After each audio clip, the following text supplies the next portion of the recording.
자, 이제 대림절 기간 이제 얼마 안 있으면 성탄절, 예수님께서 탄생하신 것을 또 기념하는 성탄절이 다가오고 있습니다. 벌써 이렇게 트리가 장식되어 있는데 여기 저희가 사용하고 있는 본교회에서 미리 좀 이런 장식들을 또 이렇게 꾸며놔서 너무나 감사하고 또 우리도 한껏 대림절의 그 분위기를 느낄 수 있는 것 같습니다. 오늘 본문은 세례 요한의 수태고지, 세례 요한의 탄생 전에 수태고지를 받고 그의 아버지와 그의 아내가 이제 이 세례 요한의 탄생을 기다리는 그 아주 중요한 내용이 담겨져 있는 본문의 내용입니다. 이 내용이 참 소개되어지기까지 많은 기간이 있었죠. 말라기 선지자 이후에 400년 동안 예루살렘은 이렇다 할 어떤 현상과 하나님의 말씀이 없이 400년이라는 시간을 그저 그렇게 지내왔다가 이제 드디어 무언가 하나님의 계시, 하나님의 때가 왔다라는 것이 오늘 본문에서부터 소개되어지고 있습니다. 사실 우리가 많은 것들을 기다리고 있습니다. 살면서. 근데 2025년 끝자락에서 여러분들은 가장 고대하고 또 아직까지도 기다리는 것은 무엇입니까?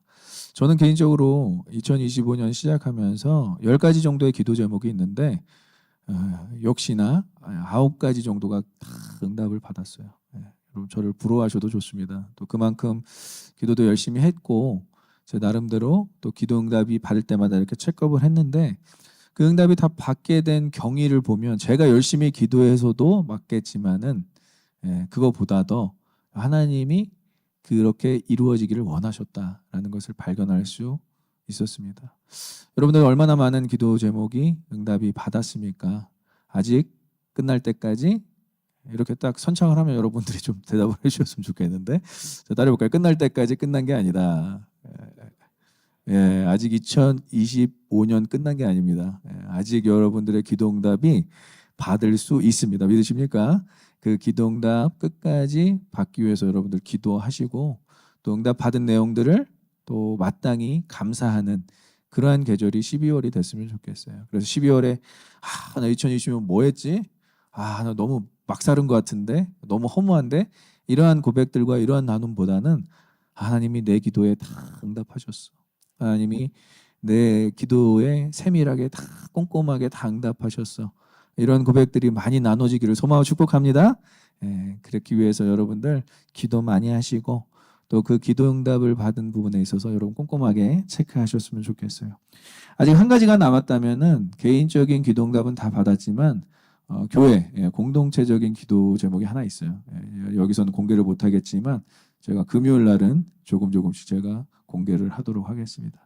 그래서 우리 교회를 통한 하나님의 뜻, 아까 하나님의 부르심이라는 찬양을 하면서 우리의 계획보다 더 크고 좋은 곳으로 인도하시는 그 하나님을 고백했는데 이것이 단순히 찬양의 가사로만 끝나지 않았으면 좋겠어요. 여러분들이 2026년 어떠한 계획이 있든 가장 좋은 곳으로 또 가장 하나님께서 원하시는 곳으로 것으로도 그렇고 곳으로도 그렇고 인도하시고 채워주실 줄 믿음으로 우리가 2025년 12월을 잘 마무리했으면 좋겠다라는 생각이 듭니다. 자, 그래서 기도응답의 기다림이라는 제목으로 여러분들과 오늘 말씀을 나누고 싶어요.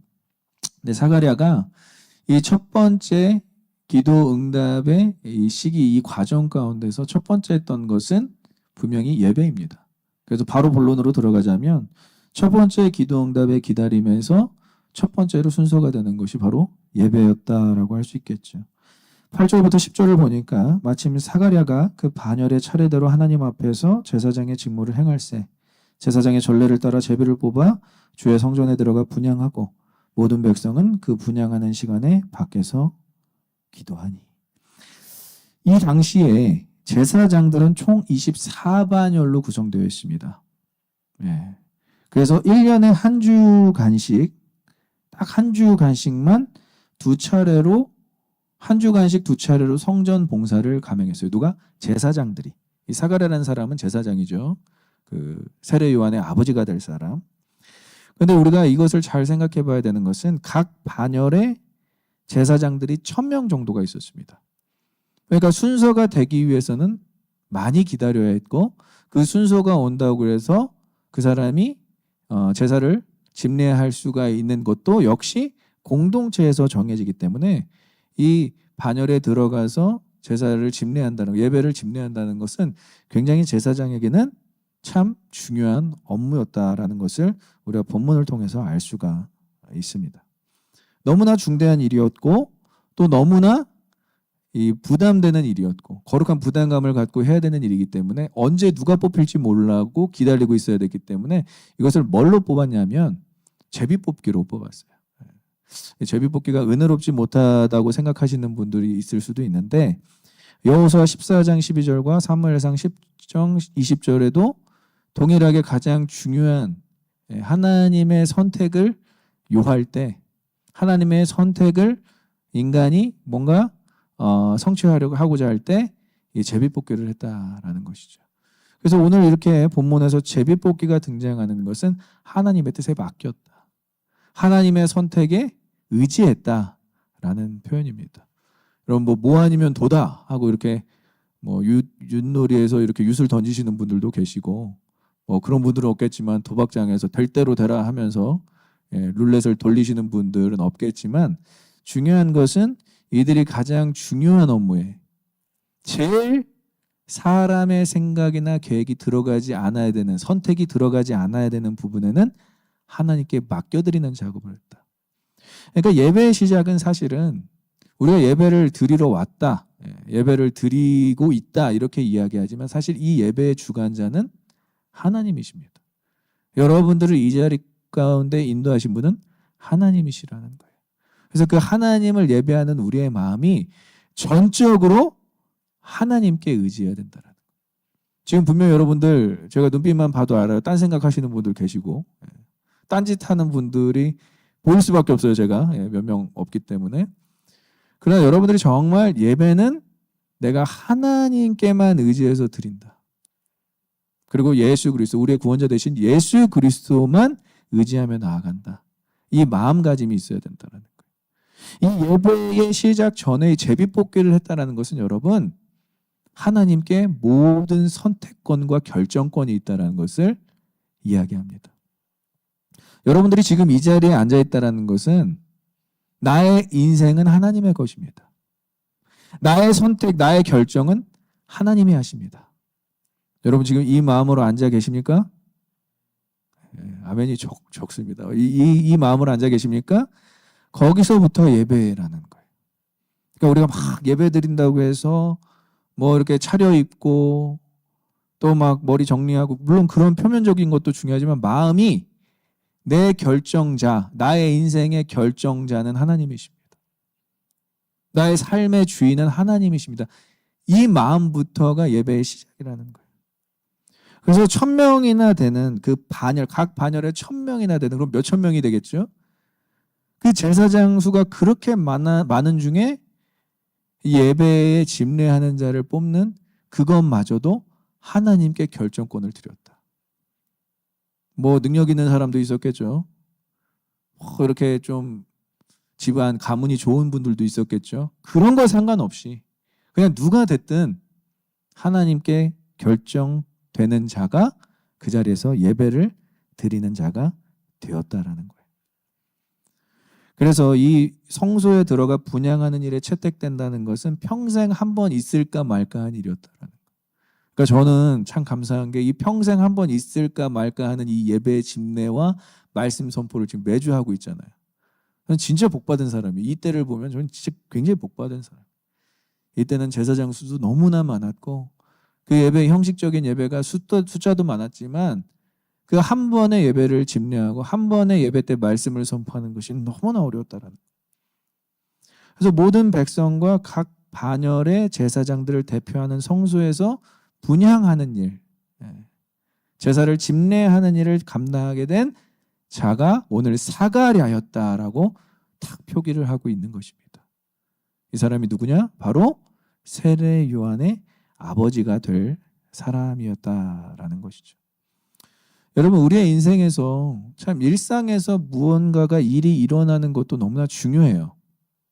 저는 그것을 부정하고 싶지는 않습니다. 그러나 지금 이 사가랴라는 사람은 예배 때 이 예배 드리는 이 성소에서 무언가가 일어나고 있다는 거예요.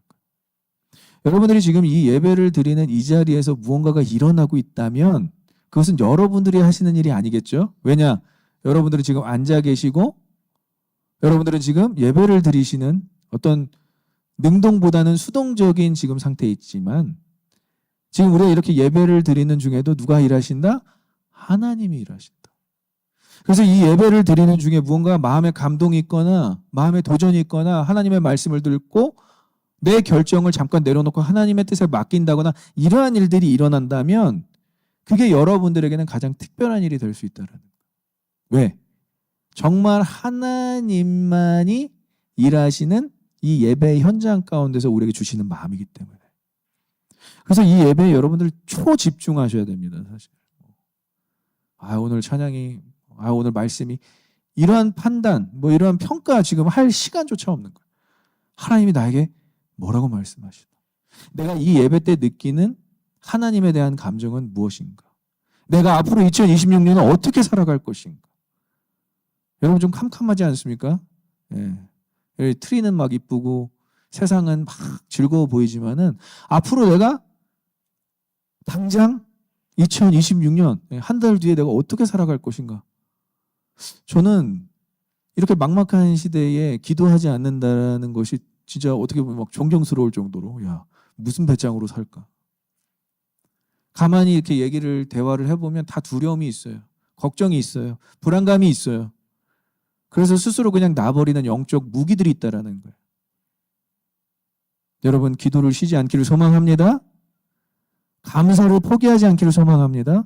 기도와 감사는 여러분들의 영적 무기예요. 근데 대부분 지금 대화를 나누고 교제를 하고 젊은 세대들 이렇게 좀 제가 교제를 나눠보면 좀 암담한 거예요. 기도하지 않아요. 그리고 감사 물론 힘들겠지만 감사라는 무기를 잃고 살아요. 그러고 보니까 신앙생활이 다이나믹이 떨어지고 또 우리의 삶 가운데서 일어나는 일들을 그것을 대해서 특별하다고 생각하지 않아요. 하나님은 계속 우리에게 특별하게 말씀을 하고 계신데 스페셜 리빌레이션 특별 계시로 지금 이 하나님의 말씀으로 오늘 하나님의 시간에 카이로스에 분명히 뭔가 특별한 이야기를 하고 있는데 우리가 그것에 대해서 별 반응이 없는 거예요. 세상 미디어와 내용과 소식에 눈과 귀가 가리지다 보니까 이 하나님의 말씀이 별 특별하게 보이지 않는다라는 거예요. 그래서 사가랴는 이 선택을 받은 그 순간부터 굉장히 특별해졌다라는 거예요. 내가 하나님께 선택을 받았네. 저는 오늘 그 하나님의 부르심이라는 찬양이 오늘 너무 연결이 많이 되는 것 같아요.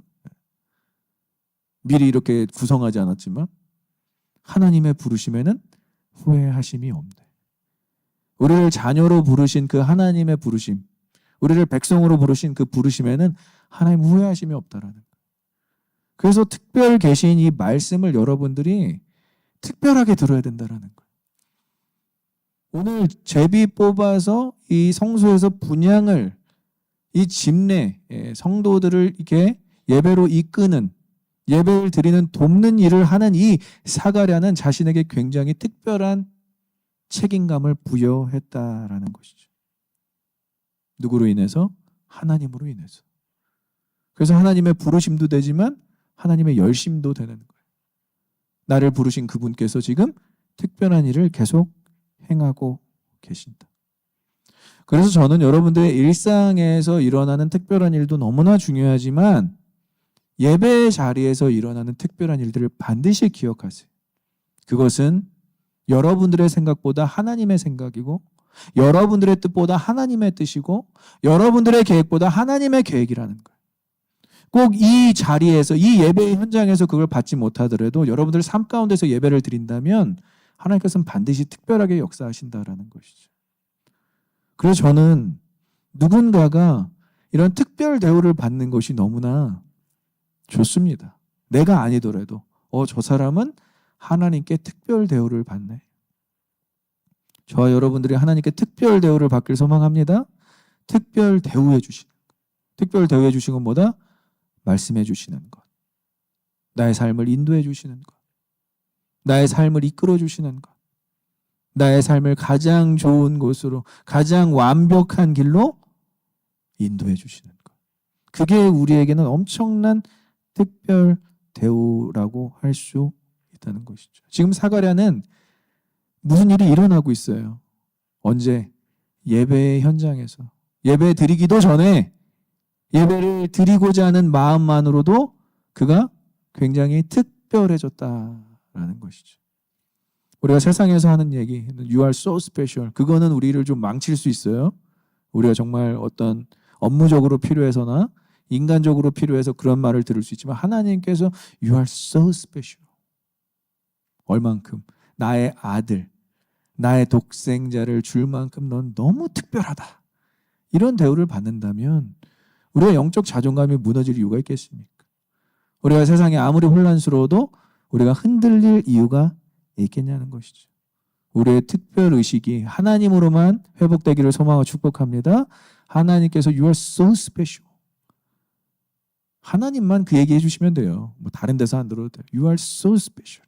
특이해가 아니라 특별해. 그래서 오늘 사가랴는 그 물망에 확 드러났다라는 거예요. 그 수많은 제사장들 사이에서도 예배를 집례하는 자로 지금 조명되고 있습니다.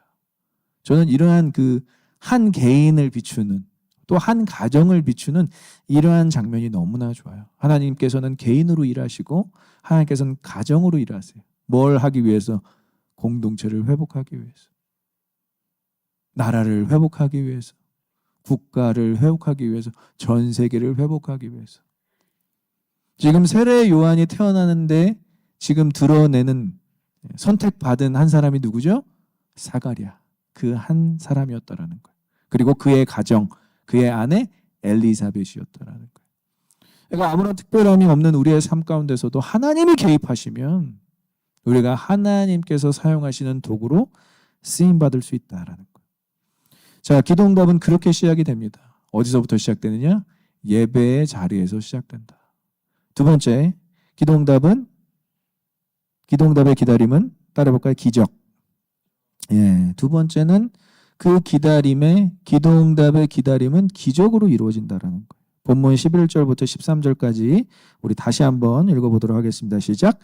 주의 사자가 그에게 나타나 향단 우편에 선지라. 사가랴가 보고 놀라며 무서워하니 천사가 그에게 이르되 사가랴여 무서워하지 말라. 너의 간구함이 들린지라. 내 아내 엘리사벳이 내게 아들을 낳아주리니 그 이름을 요한이라 하라. 아멘.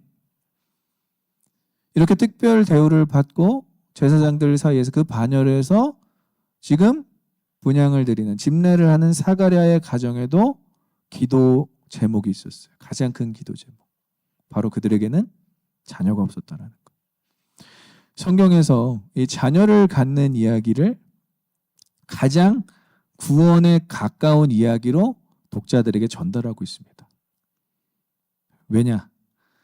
하나님께서 하시는 일 중에 우리가 가장 이건 하나님이 하셨다라고 할 수밖에 없게 인정할 수밖에 없는 부분이 바로 이 부분이기 때문에 우리가 생명을 우리 마음대로 가질 수 있나요?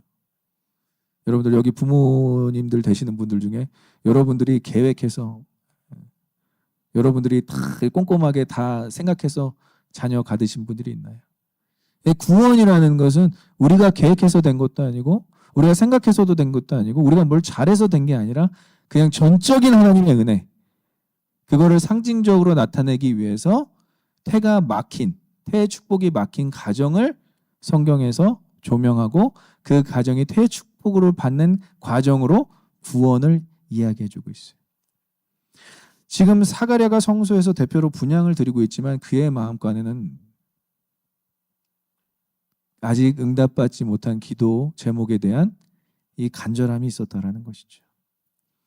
근데 또 이것을 무엇을 의미하냐면 구약시대와 같은 이 구약시대를 넘어 지금 신약시대로 도입한 이때에 말라기 선지자 이후에 400년간 단 한 번도 이스라엘 백성들에게는 하나님의 말씀이 계시된 적이 없어요. 누가 특별히 가브리엘 같은 천사가 찾아와서 뭔가 하나님의 말씀을 직접적으로 전달한 그런 직접 계시, 직통 계시가 없었다라는 것이죠. 지금 오늘 본문에서 우리가 읽었던 11절부터 13절에 주의 사자, 주의 말씀을 대신 전하는 대사가 등장을 합니다. 그러니까 우리가 볼 때 이게 구약인지 신약인지 모를 정도로 구약에 있었던 이야기가 신약으로 그대로 연결이 되는, 계시의 현장이 그대로 반영되는 장면이 바로 우리가 본 본문이라고 할 수 있습니다. 여러분, 오늘 천사의 등장이 제사장 사가랴에게는 얼마나 큰 기적이었을까요?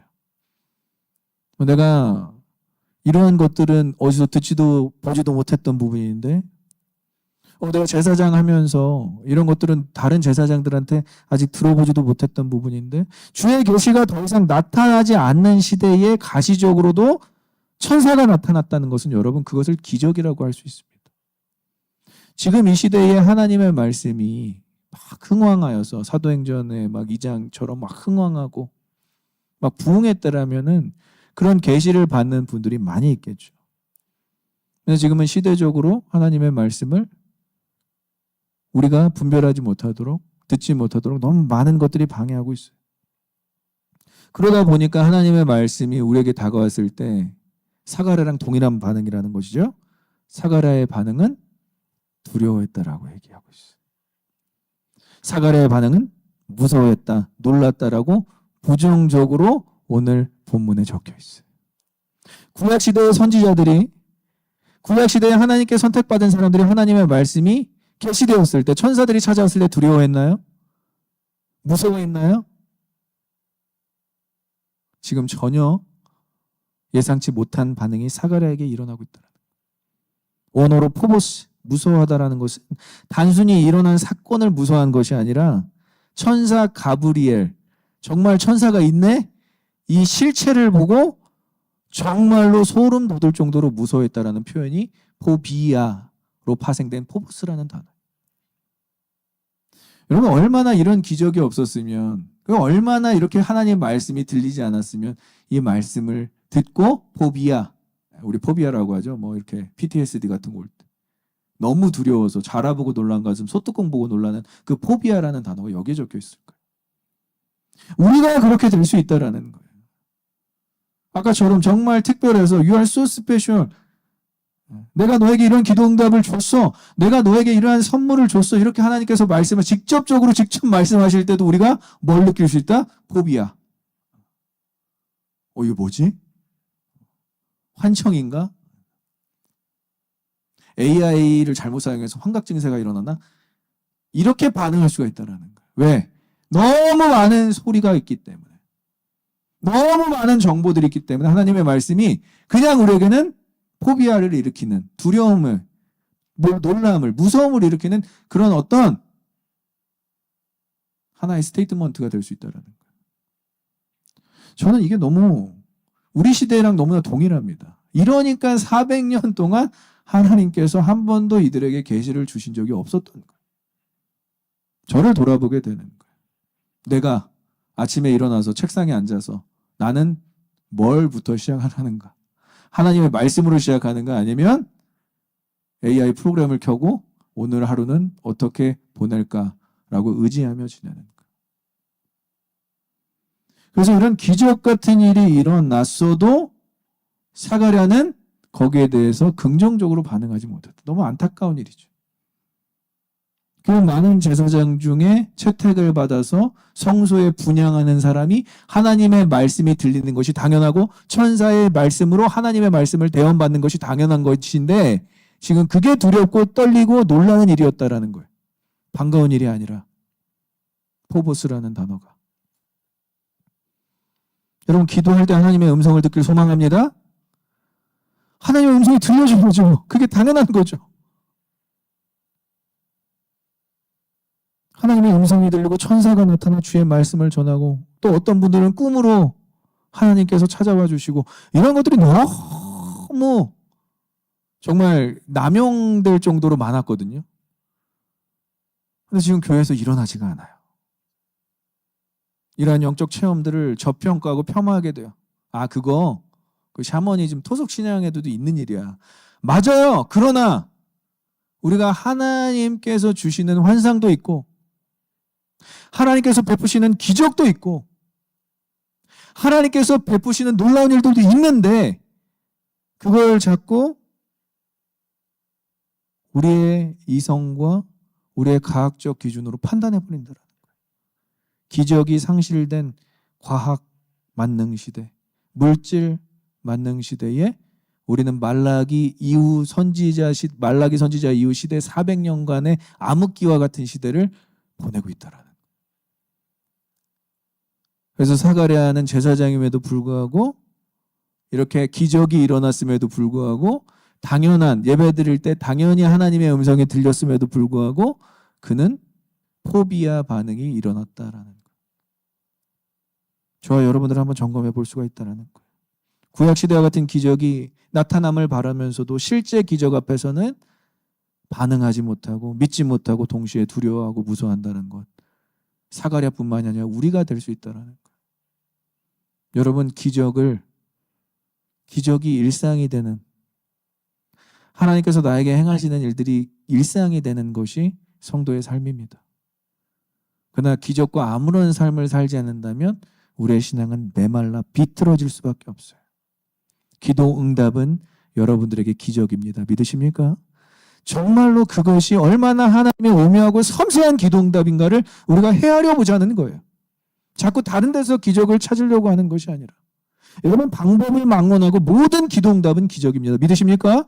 그렇게 우리가 기도 응답을 기적으로 받아들여야, 하나님의 음성으로 받아들여야, 하나님께서 나에게 베푸신 은혜로 받아들여야 세상 모든 만물을 창조하신 하나님 아버지께서 나를 돌봐주시는구나. 그 관계의 형성이 거기서 시작되는 거예요. 근데 이것을 이제 이 시대에는 일어나지 않는 일로 치부해버리고, 이거는 토속신앙, 샤머니즘에서도 일어나는 일이야. 힌두교를 믿는 사람들은 기적을 더 많이 봐. 이런 식으로 치부해버린다면 하나님과의 관계가 도무지 형성되지가 않아요. 왜? 하나님 우리에게 기적을 베푸시고 싶으신 분인데. 그래서 여러분, 우리 팬데믹 때 가장 불렀던 찬양, 지금 왜 하나도 안 불러는지 모르겠어요. 웨이메이커. 웨이메이커의 그 주제가 뭐예요? 기적을 행하시는 분이잖아요. 여러분들이 믿는 하나님은 기적을 행하시는 하나님이십니까? 기적을 행하시는 하나님을 믿으시길 소망합니다. 우리의 일상에서 기적이 일어나는 것, 아니, 기적이 우리의 일상이 되는 것이 자연스러운 신앙생활이 되었으면 좋겠어요. 저도 마찬가지고. 도무지 발견할 수가 없는데요. 여러분, 지금 이 땅에서 숨을 쉬고 살아내는 것, 지금 이런 암흑적인 시대 가운데서도 여러분들이 하나님을 믿고 살아내는 것, 저는 우리 성도들 볼 때마다 기적이라고 생각해요. 우리 아이들 저렇게 신앙생활 하는 것, 우리 교회가 이렇게 젊은 세대밖에 없는데도 유지되는 것, 우리 가족들이 아무런 탈 없이, 물론 어려움도 있었고 뭐 수술하신 분들도 있었고 아픈 분들도 있었고 정신적으로 힘든 분들도 있었지만 회복된 것, 그걸 다 기적이라는 거예요. 나도 올해 한 해 너무 아팠고 너무 되는 일 하나도 없었고 정신적으로 뭐 정말 밑바닥까지 쳤는데도 불구하고 아직도 이 자리에 나와 하나님을 예배하는 것, 그게 다 기적이라는 거예요. 기적 아닌 게 없는 거예요. 여러분들의 시야를 더 넓히셨으면 좋겠어요. 부부관계도 마찬가지. 내가 이 사람과 살고 있는 것.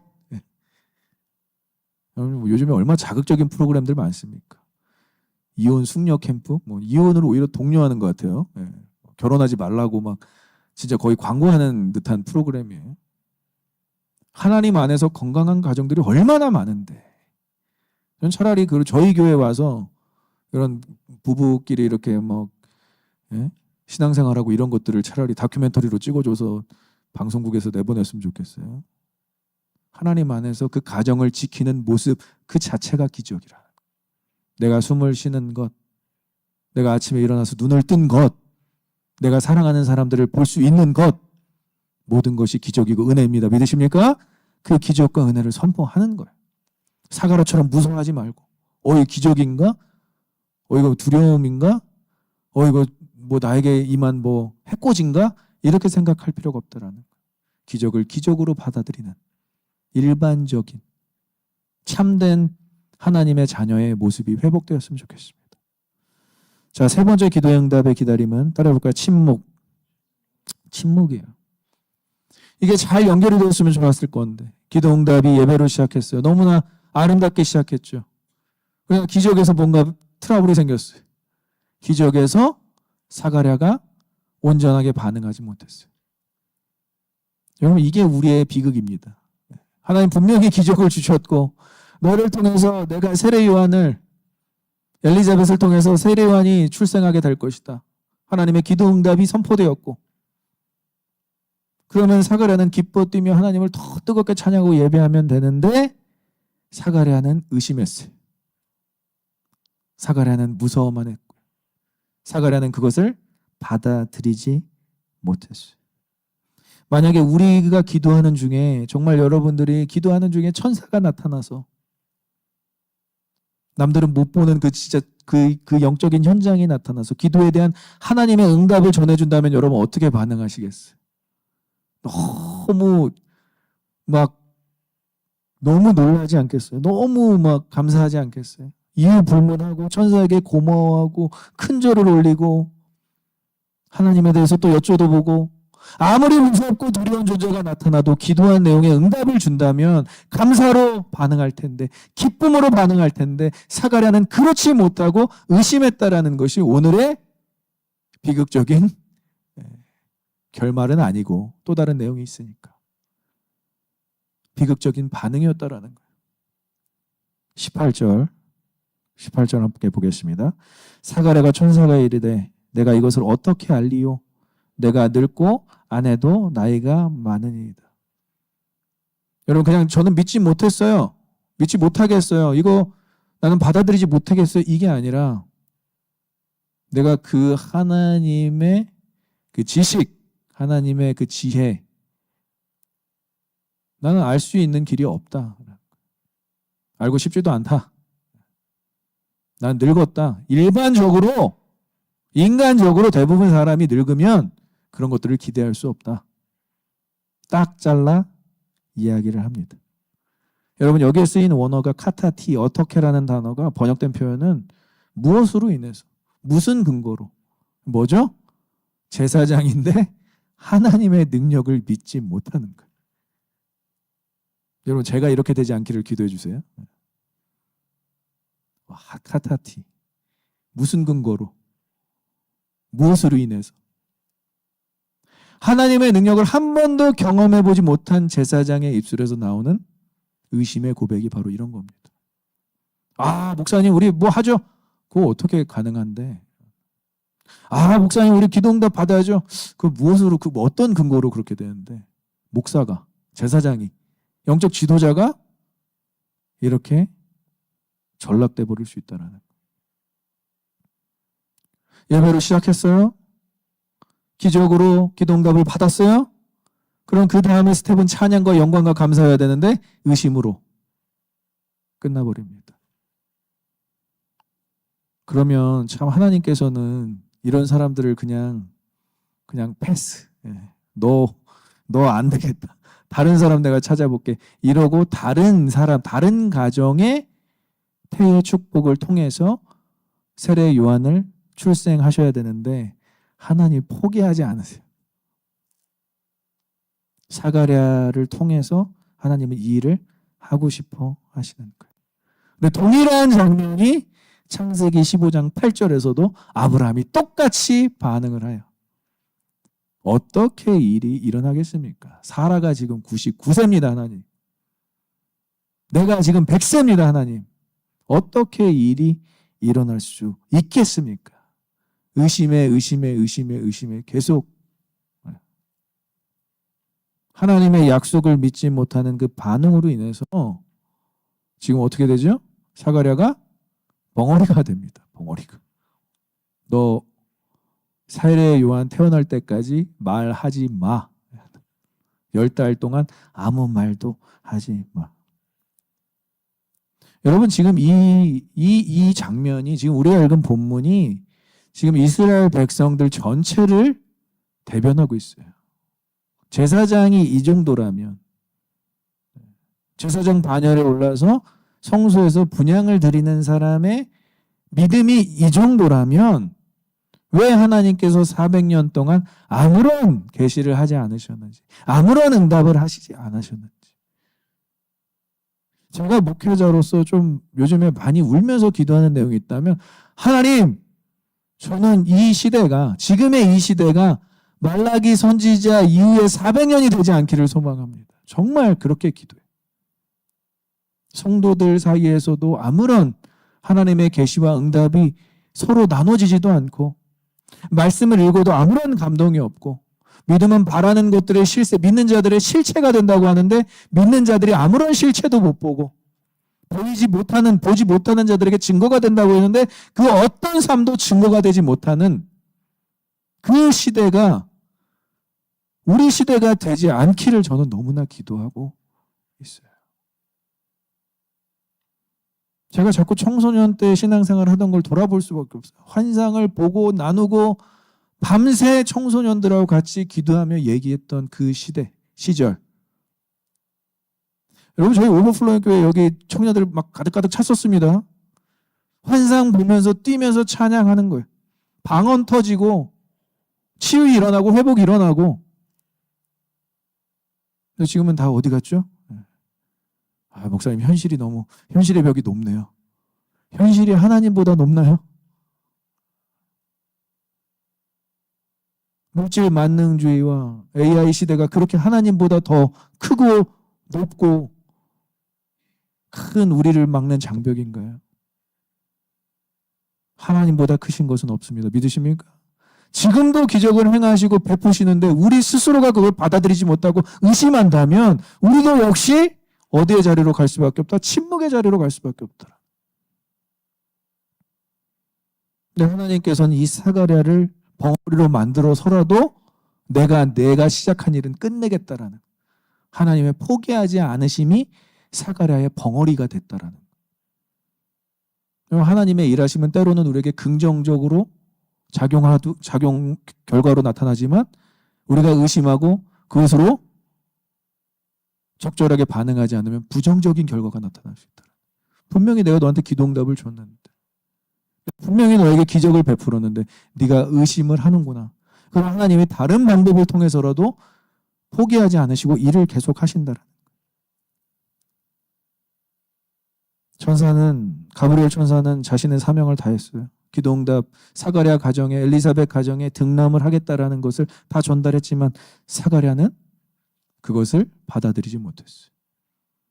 그럼 천사가 바로 하나님의 뜻을 전달했겠죠. 너는 10달 동안 벙어리가 되어 아무 말도 못하게 될 것이다. 네, 여러분 잘 생각해 보세요. 기도 응답의 첫 번째 반응이 의심이었다면 그 사람이 어떻게 이 기도 응답을 받을 자격이 될 수 있겠냐. 그러나 10달 후에 기도 응답을 받았다는 것은 이가 침묵의 시간 가운데 뭘 했다고요? 하나님을 알았다라는 거예요. 하나님을. 우리가 만약에 우리가 받는 기도 응답에 대해서 확신하지 못한다면 여러분들에게도 침묵의 시간이 필요하다라는 거예요. 이것을 우리가 하나님의 벌주심, 하나님의 심판하심으로 볼 게 아니라 기도 응답을 정말 하나님께로부터 받았구나라는 그 믿음이 생성되는 과정이 침묵을 통해서 이루어질 수 있다는 거예요. 그래서 우리의 삶에 때로는 하나님께서 침묵의 자리로 인도하십니다. 침묵의 자리는 고통스러워요. 무건수행 정도가 아닙니다, 여러분. 침묵의 자리는 아무런 쉐어하지도 못하고 아무런 정보 공유도 하지 못한 채 이것을 하나님의 뜻으로 알게 되는 그 시기가 침묵의 시간, 침묵의 과정이라는 거예요. 그래서 저와 여러분들이 오늘 대림절 첫 번째 설교, 이 설교를 정작 기도응답을 받았는데 의심해서 지금 사가랴가 부정 탔다. 이제 더 이상 말을 못하겠다. 이렇게 받아들이지 않았으면 좋겠어요. 이런 1차원적인 내용이 아닙니다. 기도응답을 확신하는 데까지는 우리의 침묵의 시간 또한 필요하다라는 거예요. 이게 진짜 하나님께서 나에게 응답하신 건지, 아니면 내가 응답이라고 생각하는 망상인지. 그 시간이 누구에게 필요했다? 의심하는 사가랴에게는 필요했다라는 거예요. 그러나 적어도 저와 여러분들이 진짜 하나님의 기도 응답을 받고 그 응답을 누리고 싶다면 저는 이렇게 의심하지 않았으면 좋겠어요. 침묵으로 가지 않기를 소망해요. 응답 받았으면 응답 받은 반응, 감사와 찬양이 여러분들의 삶 가운데서 울려 퍼지기를 소망합니다. 그게 응답 받은 자의 비결이에요. 기도 응답을 받고 여러분들은 의심하겠습니까? 아니면 기도 응답을 받고 여러분들은 감사와 찬양의 자리로 가시겠습니까?